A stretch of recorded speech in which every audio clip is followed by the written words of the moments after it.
ঢাকা বিশ্ববিদ্যালয়ে চোর সন্দেহে তোফাজ্জল হোসেন হত্যার সাথে যারা জড়িত তাদের সবাইকে গ্রেপ্তার করা হয়েছে বলে জানিয়েছে পুলিশ। এ ঘটনায় আরও কেউ জড়িত কিনা তা জানতে তদন্ত চলছে। সকালে ডিএমপির মিডিয়া সেন্টারে এসব কথা জানান ডিএমপির ডিসি মিডিয়া মোহাম্মদ তালেবুর রহমান।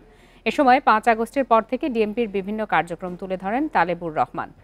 জানান, আন্দোলনে যে ২২টি থানায় ব্যাপক ভাঙচুর ও অস্ত্র লুট হয়েছে সেগুলোর কার্যক্রম চালানোর সংকট কাটিয়ে ওঠার চেষ্টা চলছে। বিভিন্ন জায়গায় পরিত্যক্ত অস্ত্র উদ্ধারের কথা জানান তিনি। এছাড়া যেসব পুলিশ সদস্য এখনও কর্মস্থলে অনুপস্থিত তাদের বিরুদ্ধে বিভাগীয় ব্যবস্থার কথা জানান এই কর্মকর্তা। এছাড়া কাশিমপুর জেল থেকে পালানো মজনু মোল্লাকে গ্রেপ্তার, গুলশানে অস্ত্র উদ্ধার, উত্তরায় ছাত্র হত্যা মামলায় মতি গ্রেপ্তার সহ নানা কার্যক্রম তুলে ধরেন তিনি।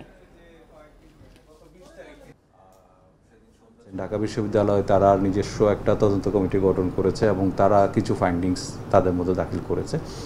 তো আমরা তাদের সাথে নিয়মিত যোগাযোগ রাখছি এবং তাদের সাথে যোগাযোগ রেখে তাদের যে